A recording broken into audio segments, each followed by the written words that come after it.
हमारे जो सपने हैं, मेरे जो सपने हैं, किसी और के वो सपने पूरे हुए कि नहीं हुए? अरे हुए ना। तुम्हारा सपना है कि एक मकान बन जाए मेरा बड़ा, किसी और का बना के नहीं बना। तुम्हारा एक सपना है कि यार मेरे पास 50 करोड़ की गाड़ी आ जाए, आई किसी के पास क्या आई? तुम्हारे पास सपना है कि यार एक बहुत सुंदर स्त्री शादी हो जाए, किसी की हुई कि नहीं हुई? अब जाके उससे पूछो कि भैया तुम्हारे मैं ऐसे सपने देखता हूँ और तुम्हारा ऐसा सब पूरा हो गया, कितने सुखी हो गए? तुम्हारी आकुलता मिट गई, तुम तो धन्य धन्य हो गए, ऐसा अनुभव करते होगे। सच पूछो तो वो कहता है कि नहीं, मैं तो तुमसे भी ज़्यादा दुखी हो गया। कि क्यों? कि कम से कम पहले सपने थे तो सोचते थे कि सुख होगा सुख होगा, एक आशा थी। अब ये आशा भी टूट गई क्योंकि इसमें सुख मिला नहीं। अब समझ में नहीं आ रहा कि अब क्या करूं। आदमी आशा के भरोसे जीता रहता है। जीता रहता है कि नहीं जीता रहता है? आपको पता है जिनके बच्चे नहीं होते वे दुनिया में ज़्यादा दुखी होते हैं कि जिनके बच्चे होते वे ज़्यादा दुखी होते हैं। सुनो, जिनके बच्चे नहीं होते तो वे इस आशा में सोचते रहते हैं कि काश अपने बच्चे होते तो अपन सुखी होते। हमें एक आशा रहती, लेकिन बच्चे हो नहीं रहे। लेकिन चलो अभी 3 साल हुए, चाहे तो अपनी लगे रहते कि बच्चा होगा, करेंगे, डॉक्टर दवाई करवा देते बच्चा हुआ। लेकिन अब जिनके हो गए उनसे पूछो, समझ में आएगी ना कि उनके अब यहाँ से तो आशा मिट गई कि बच्चे होंगे तो सुख होगा, क्योंकि हुए तो सुख हुआ ही नहीं। अब उनके ये आशा जग गई कि बड़े होंगे तो सुख होगा। अभी उसके क्या आशा है कि होंगे तो सुख होगा। इसके क्या है कि बड़े होंगे। अब जिनके बड़े हो गए उनसे पूछो कि तुम्हारी क्या है? कि हमारी अब ये आशा है कि शादी हो जाए और नाती पोते हो जाए तो सुख होगा। अब जिनके हो गए उनसे पूछो कि अब कि भाई साहब अब कुछ समझ में नहीं आ रही, अब मरने का इंतजार कर रहे हैं। यही है ना जीव की कहानी। जीव लास्ट मोमेंट पे आके क्या करता है? आपको पता है क्या करता है? मरने की प्रतीक्षा करता है जीव। सोचो बात, इतनी अमूल्य मनुष्य पर्याय, इतनी दुर्लभ भोग जिसमें वो मरने के इंतजार कर रहा है, उस बेचारे को ये नहीं समझ में आया कि जिंदगी है क्या। सोचो, ये ले रहे थे गुरुदेव कि सामान्य लोगों को यही नहीं पता चलता कि हमारी जिंदगी का मतलब क्या है।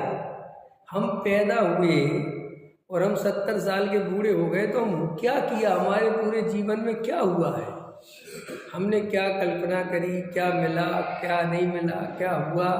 और हम में बैठा है मर जाऊं जी, मर जाऊं, बस आयु आ जाए चला जाऊं।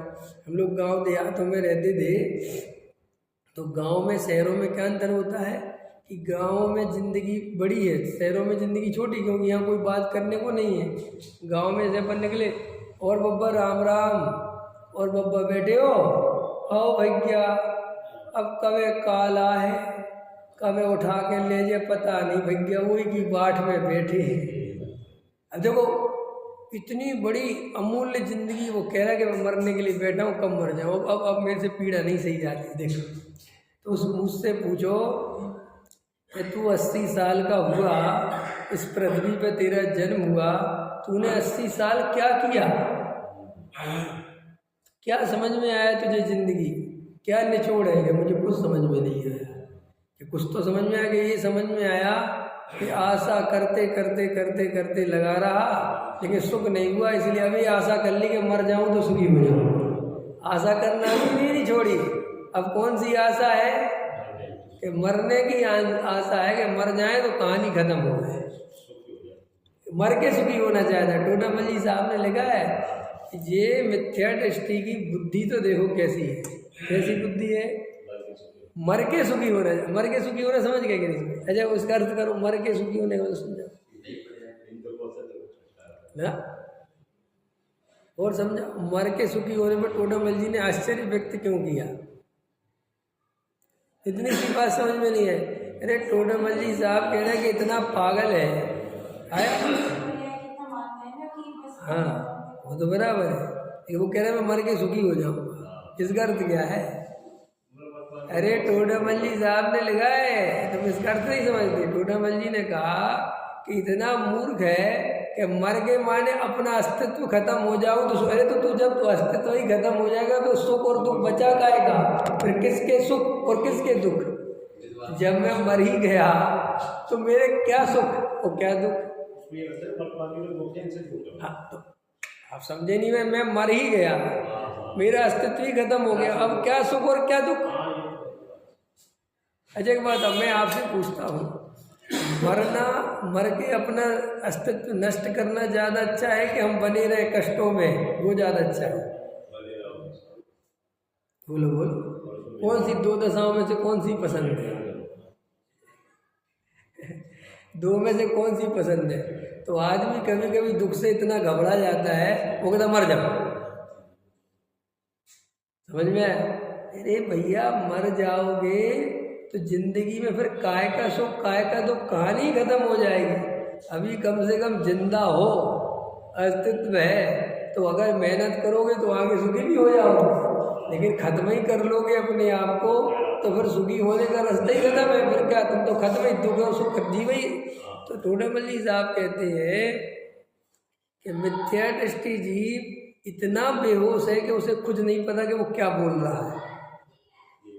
तो उस 80 साल के आदमी से पूछो कि तुमने जिंदगी क्या जी, क्या समझी? चलो 80 साल वाले की तरफ मत देखो, आप अपनी तरफ देखो। आप अपने में विचार करो देवेंद्र जी कि मैं अभी तक क्या समझा हूँ, मुझे जिंदगी का क्या रहस्य समझ में आया है। नहीं समझ कि साहब संसार असार है, संसार में दुख है, संसार में कहीं कुछ नहीं है, एक आत्मा ही सार है। समझ में आया? धर्म ही सार है, ये समझे हो? ये समझे हो कि ये समझाया है? समझे और समझाया मैंने तो समझते हो कि नहीं? ये तुम्हें हमने समझाया है और तुम्हारे पास इसके अलावा कोई दूसरा रास्ता नहीं है, इसलिए तुम समझ गए हो। समझ में आया? क्योंकि रास्ता ही नहीं। इसके आगे देखो, अमेरिका में इतने बड़े बड़े वैज्ञानिक लगे, रूस में लगे ना, जापान में लगे ना, ऑस्ट्रेलिया, सब जगह लगे ना, बड़े बड़े सब लगे। बेबी जिंदगी का अंत, बुढ़ापा है और दी एंड है। बेबी ये बात समझते हैं कि इसके आगे हमें नहीं पता कि क्या होता है। ये समझ में? बेबी, इसलिए बड़े बड़े वैज्ञानिक भी ईश्वर को मानते हैं। उधर कहते हैं खोज के समय में कोई भगवान नहीं है, लेकिन वो कहते हैं जब मरने के है भगवान। भगवान है माने क्योंकि इसके आगे की कहानी वास्तव में समझ में नहीं आती कि जीव कहाँ चला जाता है। कोई तो है, कोई आता है, कोई जाता है, कौन आता है, कौन जाता है, कैसे जाता है, होता क्या है। आखिर ये शरीर धीरे धीरे धीरे धीरे ऐसे ही कैसा क्यों नहीं बना रहता? ये सब क्या सिस्टम है? तो वे इसको थ्योरी तो कर लेते हैं कि ये सब पुद्गल है, वस्तु है, जड़ है, तो बता देते तो है कि सब परिणमशील है। लेकिन एक अंदर भगवान आत्मा है, चैतन्य तत्व है, वो भी बिल्कुल वैसा ही तत्व है जैसा ये पुद्गल है। जैसे इसकी सत्ता है, जैसे इसमें चेंजिंग हो, ऐसे आत्मा के अंदर भी उसकी पर्यायें बदलती हैं। कभी वो देह में मनुष्य की पर्याय में, कभी नरक की, कभी उसका कारण है बाकायदा। जैसे परिणाम करता है, जैसे जीता है वैसे मरता है।